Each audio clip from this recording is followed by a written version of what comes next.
پوچھا تھا کتنی بڑی بڑی بستیاں ہیں، کتنے بڑے بڑے محلے ہیں، کتنی گلیاں، کتنے گھر.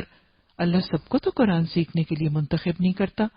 کچھ خوش نصیب، کچھ خوش بخت ایسے ہوتے ہیں جن کو اللہ قرآن سیکھنے، سمجھنے، پڑھنے، پڑھانے کے لیے منتخب کرتا ہے.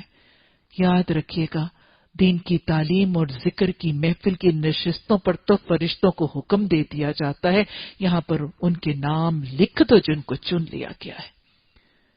تو اللہ جن کو دین کا فہم اور دن کے ساتھ بھلائی کا ارادہ کرنے کے لیے جن کو منتخب کر لیتا، اتنا بڑا گھرانہ، اتنی بڑی برادری، ایک ایک شادی کے اوپر ہزار ہزار لوگ اس برادری کے جمع، لیکن ساروں کو تو نہیں چنتا اللہ.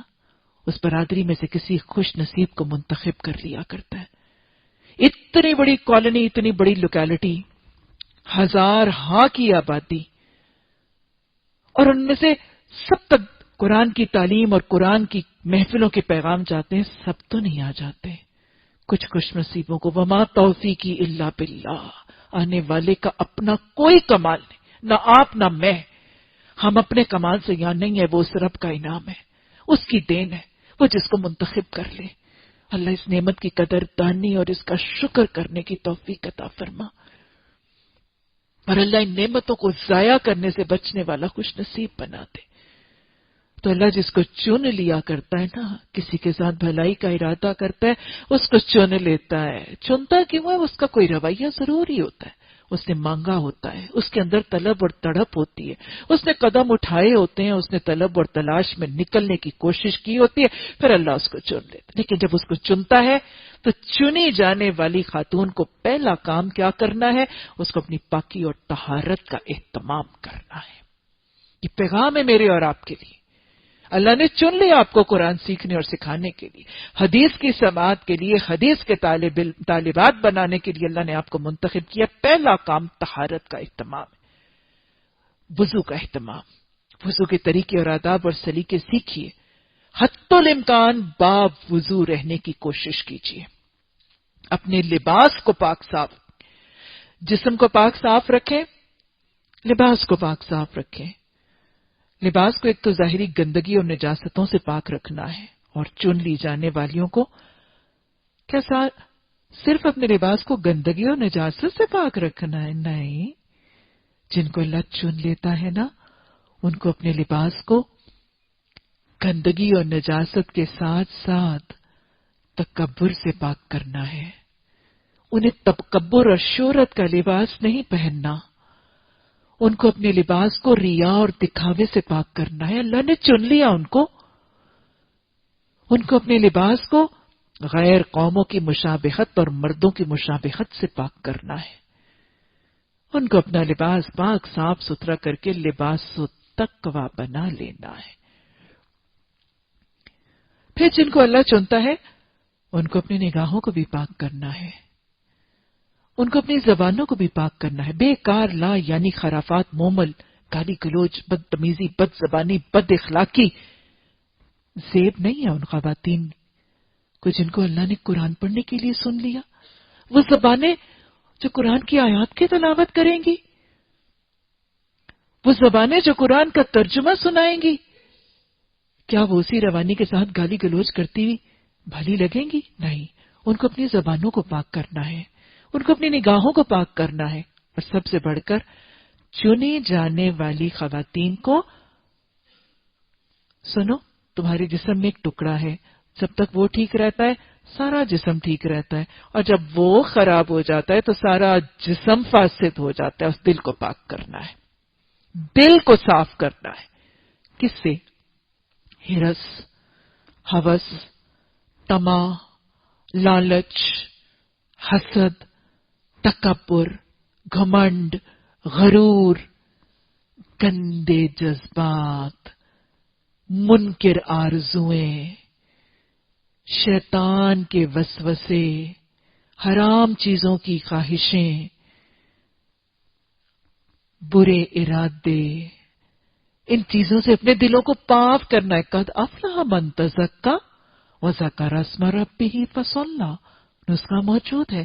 ذکر الہی اور نماز کے ساتھ اپنے دلوں کا، اپنی زبانوں کا، اپنی نگاہوں کا، اپنے جسموں کا اور اپنے لباسوں کا تزکیہ کیجیے۔ ان الصلاۃ تنہا عن الفحشاء والمنکر، یہ نماز ہی تو تمہیں فحش اور منکر سے روکتی ہے۔ تو لہٰذا چنی جانے والی عورتوں کو پیغام، آج ہم سب کو پیغام طہارہ کی۔ اور کیا کر یا مریم، مریم تجھے چن لیا گیا، اور کیا کر یا مریم قنوتی، تو فرما برداری کر۔ اگلا پیغام، اللہ جب کسی کو چن لیتا ہے، کسی خاتون اسلام کو، کسی مسلمات میں سے کسی کو چن لیتا ہے، تو اس کو اگلا کام کیا کرنا ہے؟ اللہ نے تو بھلائی کا ارادہ کر لیا، اللہ نے تو خیر کا ارادہ کر لیا، اللہ نے تو توفیق دے دی، اب اس کو اپنے ساتھ کیا کرنا ہے؟ اس کو اللہ کی فرما برداری کرنی ہے۔ قاف نون طا، اس کی قنوت، اس کی فرما برداری میں دوام کرنا ہے۔ اللہ جس کو چن لے قرآن سیکھنے سکھانے کے لیے، اللہ جس کو منتخب کر لے دین سیکھنے اور سمجھنے کے لیے، اس کو کیا کرنا ہے؟ سرکشی نہیں کرنی، بغاوت نہیں کرنی، نافرمانی نہیں کرنی، اس کو اطاعت کرنی ہے، فرما برداری کرنی ہے، قنوت کی کیفیت میں اپنے آپ کو اللہ کے آگے سونپ دینا ہے، جھک جانا ہے۔ رویہ کیا ہے؟ سمعنا و عصینا نہیں کرنا، پھر چنی ہوئی عورتوں نے سمعنا و اطعنا کرنا ہے، چنی جانے والی عورتوں نے۔ اللہ اس کی توفیق دے۔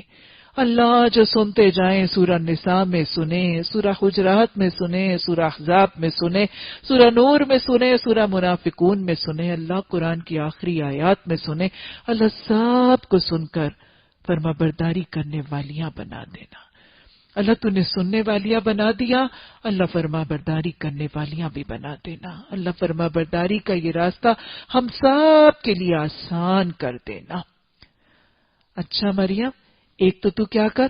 یا مریم اقنتی لربک، اپنے رب کی اطاعت کرنا، اصل مطاع تیرا رب ہے۔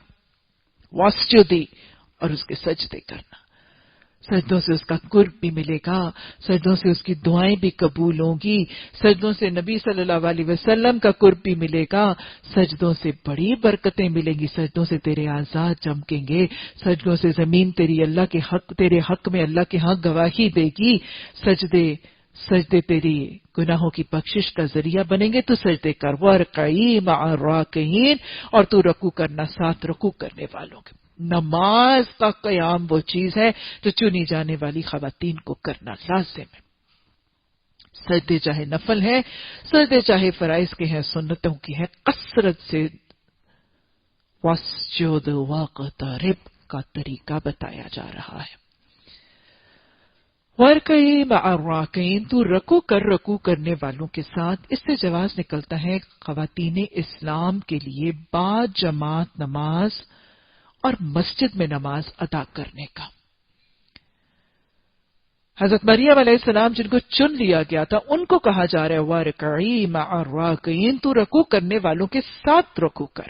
خواتین اسلام کی با جماعت نماز کا تصور اور خواتین اسلام کی مسجدوں میں حاضری کی اجازت کا جواز ملتا ہے۔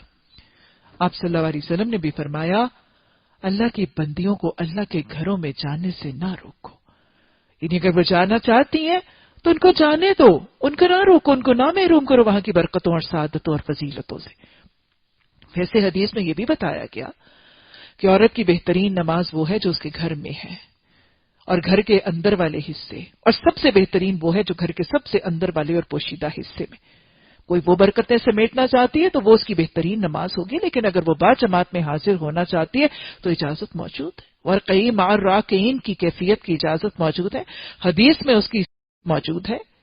تو جائے گی اپنے حدود اللہ کے مطابق، اپنے لباس التقوی کے اندر، اپنی پوشیدہ زینتیں چھپا کر، اپنی چال ڈھال قول فعل کو حدود اللہ کے مطابق بنا کے جائے گی تو اس کو جانے کی اجازت ہے۔ صحابیات جاتی، فجر اور عشاء میں بھی جاتی، ظہر کی نماز میں جب تحویل قبلہ کا حکم آیا تب بھی موجود تھی، جمعے کی نماز سورہ جمعہ میں جب احکامات آئے تب بھی موجود تھی، اور عیدگاہ میں نبی صلی اللہ علیہ وسلم باقاعدہ مردوں کو تاکید فرماتے تھے کہ عورتوں کو لے کر آؤ۔ حائضہ عورتیں عیدگاہ سے الگ بیٹھتی تھیں لیکن موجود ہوتی تھی، تو لہٰذا چنی جانے والی عورتوں کو اجتماعیت کا اہتمام بھی کرنا ہے۔ ذالک من انباء الغیب، یہ غیب کی خبریں ہیں، ہم ان کو وحی کرتے ہیں تمہاری طرف۔ ورنہ تم اس وقت موجود تو نہیں تھے جب ہیکل کے خادم یہ فیصلہ کرنے کے لیے کہ مریم کا سرپرست کون ہوگا اپنی اپنی کلمے پھینک رہے تھے، اور نہ تم اس وقت حاضر تھے جب ان کے درمیان جھگڑا برپا تھا۔ یہ واقعہ کس کا ہے؟ نبی صلی اللہ علیہ وسلم کو یہ ساری رودات سنائی جا رہی ہے اور ساتھ بتایا جا رہا ہے کہ محمد صلی اللہ علیہ وسلم آپ نے تو کوئی الہامی کتابیں اور پچھلی کتابیں نہیں پڑھی، اور نہ آپ اس وقت موجود تھے، یہ ساری باتیں وحی کے ذریعے آپ کو رودات سنائی جا رہی۔ اور رودات میں سے ایک اسپیسیفک حصہ بتایا جا رہا ہے کہ جب حضرت مریم علیہ السلام کی کفالت اور آپ کے کفیل بننے کا فیصلہ اور وہ جھگڑا موجود تھا تو اس کا فیصلہ کیسے ہوا۔ وہی بات ہے نا کہ جو بھی میں نے آپ کو بتایا کہ اللہ سبحانہ تعالیٰ نے حضرت مریم علیہ السلام کی کفالت کے لیے شفیق، مہربان، نبی، خالو جو لا اولاد تھے ان کو مقرر کیا۔ اللہ تو بہترین کفالت فرما دیتا ہے ان کے لیے جو اللہ کی راہ میں نکلتے۔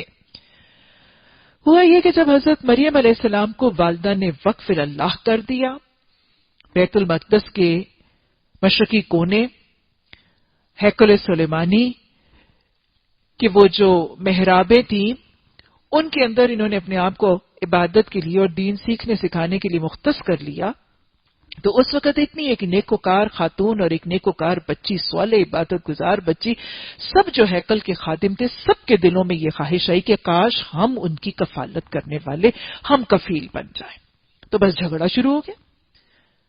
اپنی بچیاں وقف نہیں کرتے تھے، ایک بچی آ گئی تو اس کی کفالت کے حریث سب بن گئے۔ ایسے ہی ہوا کرتا ہے، جب کوئی بچی سرپرستی کے لیے دین کے لیے پیش کر دیتے پھر ساری برادری اس کے ساتھ رشتہ داری قائم کرنے والی بن بھی جایا کرتی، اس کو اونپ بھی کرنے لگتی۔ بن کے تو دیکھیں، عزتیں دینے والا تو میرا رب ہے۔ ان کی کفالت کے پیچھے جھگڑا ہونے لگا، اور جھگڑا ہونے کے لیے سب یہ چاہتے تھے کہ حضرت زکریا علیہ السلام کو کفالت سے روک دیا جائے، لیکن ہوتا کیا ہے؟ ہوتا تو وہی ہے نا جو اللہ چاہتا ہے۔ لوگ جتنی مرضی چالیں چلیں، مکرو ومکر اللہ، اللہ بہترین چال چلتا ہے۔ ان سب نے حضرت زکریا علیہ السلام کو نیوٹرلائز کرنے کے لیے کہ کہیں یہ کفیل نہ بن جائیں، ایک اتنی مشکل اور کڑی سی شرط لگا دی کہ حضرت مریم علیہ السلام کی کفالت وہ شخص کرے گا جو اس شرط پر پورا اترے۔ اور یہ طریقہ کار کیا کیا گیا؟ انہوں نے کہا کہ یہ ندی یا یہ پانی کا بہاؤ ہے، ہم سب اپنی اپنی کلمیں پھینکیں گے۔ آپ کو پتہ ہے اس زمانے میں آج ہماری طرح کے فاؤنٹین پینس تو نہیں ہوتے تھے، وہ لکڑی کی کلمیں یا اور طرح کی تراشی ہوئی کلمیں ہوتی تھی اور وہ پانی کے اوپر فلوٹ کرتی تھی۔ ہم سب اپنی اپنی کلمیں اس پانی کے بہاؤ میں پھینکیں گے، جس شخص کی قلم پانی کے بہاؤ کے خلاف چلے گی وہ مریم علیہ السلام کا کفیل بن جائے گا۔ گویا چاہتے نہیں تھے کہ کفالت کا فیصلہ ہو جائے، لیکن اللہ چاہتا تھا کہ حضرت زکریا علیہ السلام کفیل بن جائیں۔ اللہ کے لیے تو کلمہ کن ہوتا ہے۔ جب سب نے وہ جو کفالت کے جو نمائندے بننا چاہتے تھے انہوں نے اپنی اپنی کلمیں پھینکی تو ہوا کیا؟ حضرت زکریا علیہ السلام کی قلم پانی کے بہاؤ کے خلاف چلنے لگی۔ اللہ کی رضا کے لیے جب کوئی صبر سے جم اور ڈٹ جاتا ہے نا، اور اللہ پر توکل کیا کرتا ہے نا، تو پھر اللہ ایسے صابروں کے لیے اپنے فطری اصول بھی بدل دیا کرتا ہے۔ کبھی پانی کے بہاؤ کے خلاف کوئی لکڑی کا قلم چلا ہے؟ نہ آپ نے دیکھا، نہ کسی اگلی دنیا نے دیکھا، نہ پہلے ہوا نہ آج ہوا، لیکن صابروں کے لیے اللہ کے اصول اور قوانین بدل جاتے۔ صبر کر کے تو دیکھیں، اطاعت میں جم کے تو دیکھیں، اپنی چیزوں کو اس کے لیے پیش کر کے تو دیکھیں، وہ تو زمین اور آسمان کے طریقے بدل دے گا صابروں کے لیے۔ ان اللہ مع الصابرین، اور جس کے ساتھ اللہ ہے وہ ناکام اور نامراد نہیں۔ بہرحال وہ کلمے پانی کے خلاف حضرت زکریا کی چلی اور ان کو یوں کفالت مل گئی حضرت مریم علیہ السلام کی۔ جب فرشتوں نے کہا اے مریم، اللہ تجھے اپنے ایک فرمان کی خوشخبری دیتا ہے۔ یہ تو نسلوں کو چنا گیا تھا نا، اب ایک نسل میں تو تھوڑا چنی گئی، اگلی نسل تک معاملہ چل رہا ہے۔ ایک نسل اللہ کی خاطر قربانی دیکھتی ہے تو دیکھیں کہاں کہاں تک برکتیں جاتی ہیں۔ اللہ ہماری قربانیاں ہمیں دینے کی توفیق عطا فرما دے۔ اللہ اپنے اوقات، اپنی صلاحیتیں، اپنی نیندیں، اللہ اپنی دل پسند چیزیں اپنی رضا کے لیے پیش کرنے کی توفیق عطا فرما دے۔ اللہ ہم سے یہ قبول کر لینا، ہماری چھوٹی چھوٹی پیشکشیں قبول فرما دینا، اور اللہ ہماری ذریتوں اور نسلوں میں ان کی خیر اور برکتیں شامل حال فرما دینا۔ وہ کہاں والدہ کی والدہ نے قربانی دی تھی، اب برکتیں اور خیر چلتی چلی جا رہی۔ فرشتوں نے آ کر کہا ہے مریم علیہ السلام، اللہ تجھے اپنے فرمان کی خوشخبری دیتا ہے، اس کا نام مسیح عیسیٰ ابن مریم ہوگا۔ حضرت عیسیٰ کا نام مسیح کہا جاتا ہے، قرآن میں بھی مذکور ہے، حدیث میں بھی مذکور ہے، انجیل میں بھی مذکور ہے اور تورات میں بھی مذکور ہے مسیح۔ حضرت عیسیٰ علیہ السلام کو مسیح کیوں کہا گیا؟ مسیح کا روٹ ورڈ ہے میم سین ہا۔ دو تین حوالے موجود ہیں۔ ایک تو اس حوالے سے کہ حضرت عیسیٰ علیہ السلام کو، ابھی حدیثی کی کلاس میں معجزات پر بات ہو رہی تھی تو میں نے آپ کو بتایا تھا کہ نبی صلی اللہ علیہ وسلم کو کوئی پرماننٹ مستقل معجزہ نہیں دیا گیا تھا۔ حضرت عیسیٰ علیہ السلام کو ان کے دور کے حالات کے حوالے سے، چونکہ طب کا دورہ بہت زیادہ تھا، تو ان کو طب کے ساتھ ریلیٹڈ معجزات دیے گئے تھے، اور ان کے معجزات میں سے ایک معجزہ یہ تھا کہ جب وہ اپنا ہاتھ پھیرتے تھے، ہاتھ پھیرنے کو کیا کہتے ہیں؟ مسح کرنا۔ جب وہ اپنا ہاتھ پھیرتے تھے تو تین معجزات ان کے ہاتھ کے مسح سے ہوتے تھے۔ ایک تو وہ بچہ جو مادر ذات اندھا، جو بائی برتھ کنجینیٹلی بلائنڈ بچہ تھا، اس کی آنکھوں پر جب ہاتھ پھیرتے تو اس کی بینائی اودھ کے آ جاتی تھی، اس کی بینائی پلٹ آتی تھی۔ یہ اللہ کے حکم سے تھا، آگے بھی ان معجزات کا تذکرہ آئے گا۔ دوسرا، کوڑ اور برس کے مبتلا مریض، لیپرز جو اس دنیا میں اس زمانے میں بہت عام تھے، کوڑ اور برس کے مریض جو مبتلا ہوتے تھے اس برس میں، ان کی سکن کے اوپر جب ہاتھ پھیرتے تھے تو ان کی مرض، ان کی کھال کی وہ بیماری جاتی رہتی تھی۔ یہ معجزہ تھا۔ اور پھر مردہ کے اوپر پھونک مار کے یا مردہ کے جسم کے اوپر ہاتھ مارنے سے بھی وہ مردہ زندہ ہو جاتا۔ تو یہ سب کیسے تھا؟ یہ مسح کی کرامات اور مسح کا معجزہ تھا، تو اس لیے ان کو مسیح، ہاتھ پھیرنے والا، مسح کرنے والا۔ مسیح ان کو ان کی سیاحت کے حوالے سے بھی کہا گیا، کیونکہ زمین میں خوب مسح کیا، زمین میں خوب سیر کی، چلے تھے پھرے تھے دین کی اشاعت اور تبلیغ کے لیے۔ ہی لیفٹ نو اسٹون انٹرنڈ، اور ہر طرف ہی گھومے تھے پھرے تھے، سیاحت کی تھی، چلے تھے پھرے تھے زمین میں، اس لیے بھی مسیح کہا گیا، سیاحت کرنے والا، دین کے لیے، اشاعت اور تبلیغ کے لیے زمین کے کونوں اور حصوں میں سیاحت کر کے جاننے والا۔ اور پھر اس دور میں بنی اسرائیل میں ایک رواج سا بھی تھا کہ جب ان میں سے وہ کسی کو عزت دیتے تھے اور سرداری دیتے تھے اور بزرگی کسی کی تسلیم کرتے تھے تو اپنے سرداروں کو وہ اپنی محفل میں بٹھا کر ان کے سروں میں تیل ڈال کر اس کا مسح کیا کرتے تھے۔ تو حضرت عیسیٰ علیہ السلام کو اللہ سبحانہ تعالیٰ نے تورات کا حفظ دیا تھا، اور تورات کے جو بڑے بڑے عالم، پچھلی حضرت موسیٰ علیہ السلام کے جو یہودی پیروکار تورات کے عالم تھے، ان کو حضرت عیسیٰ علیہ السلام تورات کی آیات کوٹ کر کے ان کو جب لاجواب کرتے تھے تو وہ تورات کے علماء نے حضرت عیسیٰ علیہ السلام کی بزرگی اور ان کے علم کو تسلیم کر کے ان کو بٹھا کر ان کے سر پر تیل کی کپی ڈال کر مسح کیا۔ اس حوالے سے بھی ان کو مسیح کہا جاتا تھا۔ تو اللہ سبحانہ تعالیٰ نے فرمایا ان کا نام مسیح ہوگا، عیسیٰ ابن مریم۔ قرآن میں آپ ایک نہیں بہت سے جگہوں پر حضرت عیسیٰ علیہ السلام کا نام عیسیٰ ابن مریم کے حوالے سے دیکھیں گے۔ یہ اس بات کی واضح دلیل ہے کہ حضرت عیسیٰ علیہ السلام بن باپ کے پیدا ہوئے، کیونکہ اللہ سبحانہ تعالیٰ نے قرآن میں واضح طور پر فرمایا ہے سورہ احزاب میں، ادعوہم لآبائہم، ان کو ان کے باپوں کے نام سے پکارو۔ قرآن کا حکم ہے، یہ اڈاپٹڈ اور منہ بولے بچوں کے حوالے سے ہے، انشاءاللہ ہم سورہ احزاب میں وضاحت سے پڑھیں گے، لیکن قرآن خود اپنے حکم ہی کی خلاف ورزی کرتا تو نظر نہیں آ سکتا۔ اگر حضرت عیسیٰ علیہ السلام کے کوئی والد ہوتے تو ان کو ان کے والد کے نام سے پکارا جاتا۔ عیسیٰ ابن مریم کا کہنا اس بات کی واضح دلیل تھا کہ حضرت عیسیٰ علیہ السلام بن باپ کے پیدا ہوئے۔ اور پھر اللہ سبحانہ تعالیٰ نے یہ فرمایا کہ دنیا اور آخرت میں معزز ہوگا، اللہ کے مقرب بندوں میں شمار کیا جائے گا، لوگوں سے گہوارے میں بھی کلام کرے گا، اور دوسری عمر کون سی؟